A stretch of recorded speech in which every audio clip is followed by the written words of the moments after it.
So I'm like, I need a foundational blow their mind episode, because I want that to be the first episode that all these new people that have never heard of my show before, they discover me at PodFest. They're going to go and see that most recent episode. So I wanted to be kind of ideal for them. Speaking can be nerve-wracking enough, but getting so good that you get selected for major events, major stages, that can feel way beyond your reach. But in today's episode, Jordan talks with Adam from Podcasting Business School about the attitude and approach he takes that put him in line ahead of much more polished speakers for some of the biggest stages in the podcasting world. If getting that breakthrough isn't enough, be sure to sign up to hear more from Adam and other experts as they get tactical at the Elevate Your Podcasting Summit. Click the link below and get set to grow.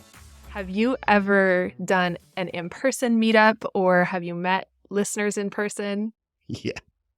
Great story on this, Jordan. You're going to love it. So in my health podcasting days, I had a weight loss based show called the Million Pound Mission. I can't exactly remember what motivated me, but I decided I need to do a live event. And I lived at the time, I was born and raised in Bloomington, Indiana.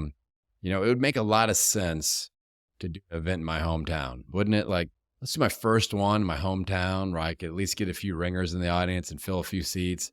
No, I decided I'm going to put on an event in Los Angeles, California, a place where I had never even been before, had no connections. And but I did have a few podcasters that I was like, okay, I would like you to come and speak. And they came to speak and they helped me wrangle a few people. So we ended up with like 25 people in this free space. It was like a cycling studio that somebody had a connection with. And I was like, hey, we're going to bring people in and like, we'll make a little thing of it and give you some promo on the show. And I just made it work. But I've got some like lifelong friends that came out of that. And that was my first live event that I hosted. Then I ended up doing it, the next one in my hometown. It went much better, but it also wore me out. And I decided like, I don't know if I want to do live events personally, but I do love going and speaking on stages, you know, usually between 5 and 7 times per year, different types of conferences. And I've got very specific methods I employ when I do that now. So that's kind of my own personal experience, I guess. You mentioned specific methods that you employ. What is the difference in your mind, or at least in your experience, in like podcasting, podcast interviews, podcasting solo, and taking the stage?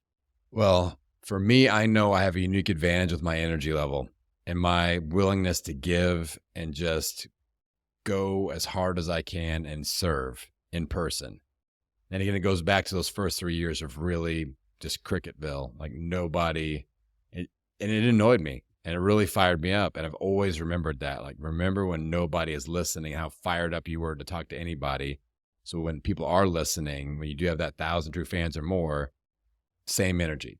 So that's a huge advantage for me when I'm on a stage. So for an example, I spoke at PodFest for the 6th year in a row a couple months ago. I get up on stage, packed the room, overfilled it, way over fire code, like double fire code. People are laying on the floor, people are peeking in the back, the whole thing. And we started going over. I'm a real prompt, like, must be on time guy. And the moderator's like, take a few more questions. And then I'm like, I see the next person. I do not want to be that guy that makes the other person start late. Like, that's not cool. So I'm like, we're going to stop it there. But I'm like, I'll go out into the hall and I will stay and answer as many questions as long as it takes. I was out in the hall for 90 minutes. Then one of my strategies that I employed, I put a link up on my last slide. I go, I'm going to do 6 hours of free one-on-one coaching while I'm here. Just sign up. I said, my only promise is I'll deliver as much value as I can. And second thing is I will not sell you anything. These are not sales meetings. So people are on their phones scrambling. I ended up having to add more and more sessions. So I did a 45-minute presentation, hallway for 90 minutes, did 6 hours of live one-on-one coaching. Like, I was there to educate and connect. I didn't even poke my head in one other door. Like, I didn't go attend any other talks from my friends. I was just connecting with the audience the whole entire time. And I probably won't do that again. I was pretty tired. And I got super sick because I had too many hugs, you know. I got all the germs from everybody. But that's how I show up to an event. I'm like, am I there to educate or am I there to be educated, or a mixture of both? And at that last PodFest event, I'm like, I'm here to educate. And after doing all that, I never asked for a sale, but I made a very significant amount of money. I bet. Yeah, that objective, once again, is so strong because you could look at that event and say, oh, it was a failure. I didn't get to see any of my friends. Or you can say it was a massive success. I got to connect with all of these listeners. You can say it was, a good success looking at the dollar amounts. And it's all based on these objectives. And like you said, you can have a couple of objectives going at once, but really doubling down on that singular objective of connecting with your audience is so incredibly powerful, as you just illustrated. This story in particular just absolutely blows me away. Well, it took a lot of thinking ahead and kind of planning ahead and going, okay, what's my strategy here? But it really, it does make you stand out because, in those big conferences, we've all been to those like lots of presenter, multi-room conferences. I would say maybe 20% of the people are actually prepared and the other 80% are in their hotel room the morning of putting their slides together and they're up there reading from the slides and the whole thing. So if you are prepared and you do deliver some energy and have some connection opportunities, like I had several people come up to me and be like, you were the most prepared person in this whole event. I got the most out of this talk. They loved how on my slides, I've got a rule, one sentence, and I'm not sitting there reading from it. I go one sentence and then I recommend one of my podcast episodes underneath that sentence. So I have like 5 tips. So tip number 1, I talk about tip number 1 and I go, if you want to dive deeper on tip number 1, take a picture of that screen right there so that you can dive into that episode on your flight home. So they're going to have 5 episodes to listen to in my show. And I never do QR codes. That's the big thing on the screen. But halftime, the Wi-Fi doesn't work and they can't get it. So I always type it out. Check out episode number 335 of Podcasting Business School. Take a picture of it. Download it when you get a chance on your phone. Those little things like that, like I want people to walk out of there fired up, inspired. I want them to remember me. But I also want to be in their pocket on their flight home in their earbuds. That way it kind of extends the connection. I love it. That is so genius. And what a genius way to elevate your podcast, elevate your speaking opportunities. This is what I picture when I think of you and I think of your ecosystem, that word ecosystem with podcasting at the center. This is what it is. This is where it's at. Going from that small event where other speakers helped you get people there for the event, to not even being able to get away from the people who want to talk with you. How did you bridge that gap? And how long was it between that first event and this recent one that you just told us about? So first event, I want to say was 2018 out in California. Then I started speaking in the podcasting space. And that's when things really started taking off for me, as I started having some connections with other podcasters.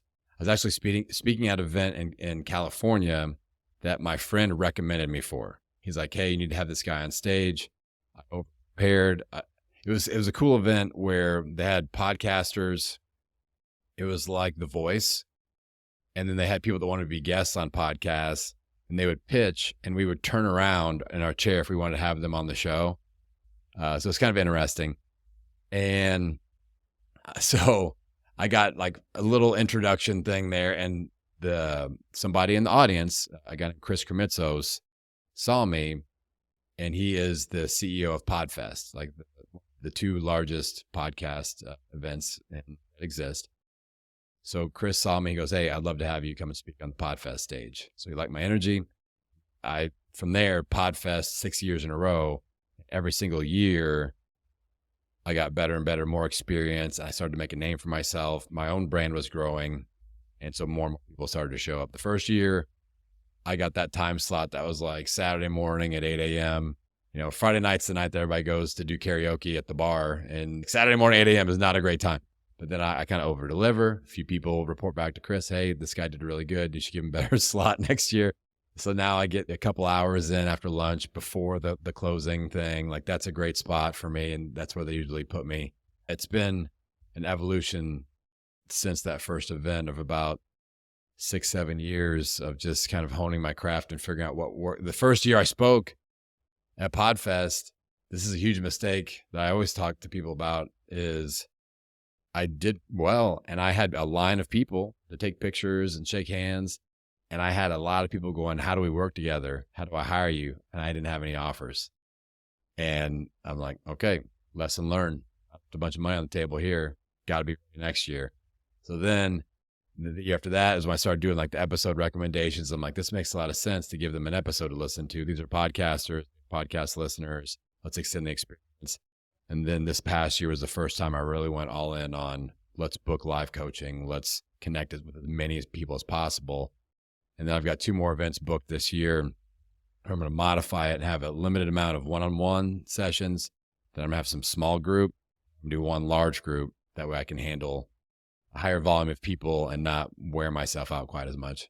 And that's happening right there at the in-person event. Do you do any coordination with the event hosts or anything like that?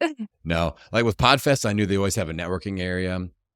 And otherwise, I'm just taking over the event or the hotel lobby space, and just talk. They know there's an event going on there. So it's not like I'm not selling anything. So I don't feel bad about it. Like it's just like meet and greet, question and answer, networking. Basically, when I got to PodFest, I scouted out where I thought the networking area was. And then I did my presentation. And in the presentation, it's like, I need your email and I need your cell phone number so I can tell you exactly where to meet me. And so it was kind of pre-planned. I had a landing page already built out and all that. If you can't get a live spot, book a discovery call that we can do next week when you get back home. So I thought through this quite a bit. I tend to do that. I'm very organized and it worked perfectly. So the next evolution, I'm going to try some small group, a large group, and kind of put that in there. And I also need to shorten the I asked a lot of questions. I kind of used my discovery call template when they were signing up for the 6 hours of coaching. There's a lot of people in that room and there's, 18 coaching slots and they're all trying to answer all these questions. And by the time they answered them all, their spot was already booked by somebody else. So now it's going to be like name, email, cell phone, book it. Lesson learned. Amazing. So all of these that you're doing live and in person are free. Yes? Yeah. Yeah. Amazing. And then people just naturally want to work more with you. Yeah. And so then they book the actual coaching because I put actual kind of in quotation marks because I know you, I've binged your podcast. I know how you approach this and it's all actual coaching. You just deliver so much no matter where you're speaking. And I think that's part of the power here. Yeah. I tell people, at least with my brand and what I recommend to my coaching clients is like, don't hold back with your content because the right people will show up ready to pay you to show them how to implement it all according to their specific position in their business, their niche, their topic, their experience level. It's like, here are all the ingredients, but here's the order that you need to put them in the recipe. That's what people pay me for. But yeah, like if you listen to my show, that's probably one of the most frequent compliments I get is like, people are like, this is stuff that like, you just get right into it and teach stuff. And that's the way I speak on stage too. I'm not like talking about the history of podcasting and all these weird stats and everything. I'm like, dude, this, and this, it will work. Go do it. And people like that. It makes me stand out. I like it. I love it. We've talked about some different events that you've done and been a part of and spoken at. What is one of the most memorable events that you've been a part of? Virtual, in person, either one. I think the first time I main stage PodFest, like I got the big stage. Like they had like the ballroom, and that was cool. I'm a recruiter, so I'm telling everybody, I'm like, you better be there. I'm in my email list, like, you better, if you're going to PodFest, you better be there at 2:40 p.m. in the ballroom. But it's also humbling because that ballroom is freaking huge. And normally I pack 100 or 150 person room and you put that same 150 people in the ballroom and it's like 10% capacity. I'm like, hello. But it was really cool just to have them position me as like one of their key speakers that they wanted to feature. It kind of felt like I arrived a little bit, and I kept on threatening to stage dive and crowd surf, but I didn't do that because I didn't want to I'm a pretty big guy and everything. Didn't want to smash the person in the front row that wasn't ready for me. But yeah, that was a great event. I love Podfest and how they feature independent podcasters and really let them show their stuff. Do you have a typical signature talk, go-to topic that you speak on, or is it different every time or somewhere in between? I've got signature talks that I will do at different events, but like Podfest, I'm there every year, and I want to do something. I want to give them a little different flavor every year. That's important to me. So I have a crowd that shows up, and they know they can count on a different ice cream flavor from Adam. And I also I like to make everything match up. So with my podcast, it's kind of bringing it full circle. I'm thinking with my show, when I spoke at Podfest, it was the week of episode number 445 of my show. So I'm I need a foundational blow their mind episode, because I want that to be the first episode that all these new people that have never heard of my show before, they discover me at Podfest. They're going to go and see that most recent episode. So I wanted to be kind of ideal for them. So I released an episode called The Podcasting Success Timeline, which is what I call an ideal listener journey. I map out the journey of success in podcasting. So I knew they were naturally going to fall into that episode. So I think ahead. And then I also think about what I'm saying at Podfest. Is that going to be attractive for the episode that is the latest episode and the next episode? I try to marry the content of that last episode that's live when I'm on stage, the next episode that will go live that next week, and what I actually talk about while I'm on stage, so that it's all perking up the ears of the right person. And then a lot of times I'll launch an offer within a week or two along the same lines of that topic. So it's all married together. I love the synergy of creating all that momentum. Or I'll do a free challenge. That works really well too. So if I'm talking about podcasting growth, I'll put a podcast growth episode out. So that's live on stage when I'm speaking. I'll speak on podcast growth. I'll do a ton of connection and promote, hey, I'm doing a free 3-week podcast growth challenge. Hit the link, go get it. Because most events let you promote a free thing. They're cool with that. And then the next episode will be another podcast episode to really sink it in. And that really is very effective. I love it. There's that ecosystem again. You've always got that going on. Everything's connected. There's this flow to it there's a flow both for the listener, the customer, as well as yourself. It kind of makes it easier. It seems kind of complicated when you start thinking about it if you haven't thought about it before. But then you start actually looking at that, and that actually makes it easier to figure out what is this topic. When it comes to your podcast, you have hundreds of episodes. How do you come up with topics? Do you do series? What's your process there? Okay, so at a foundational level, I keep what I list as an idea bank on an Evernote file. So Google Doc, whatever you guys use. Because we all get these ideas from ourselves, middle of the night, people that we're talking to, super fans, whatever. So I keep an idea bank and I review it every week. I create my content on Tuesdays for my own show. So I'll review it. But I'm always 3 or 4 weeks out in advance. So I look ahead, is there a thing that I'm promoting that I'm driving towards and we need a certain type of content? So I look at all that. But with my idea bank, it's just random ideas that pop into my head. I really look at what people are asking questions about. What are my listeners struggling with? If somebody DMs me or emails me and they're like, I love your show, I'm a new listener, I'll ask them, what are you struggling with? What type of episode would you love to hear me out next? I'll farm ideas from them. I give them what they want. And that goes on the show. So I think just being willing to interact with the people that do reach out and kind of, say thanks and answer a question if they have it, but then ask them what type of content do you want more of? What's your favorite type of episode? What are you looking for from this show? And then we put it out there. A technique that a lot of podcasters don't utilize. I've got 457 episodes as of the time of recording. I'm at the point in my show where very few people will go back to episode 1 and listen all the way through. I can't count on that with that much content.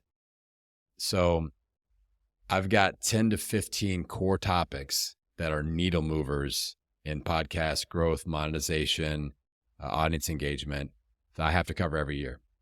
I've got to release those episodes. I record them fresh. I don't release old episodes.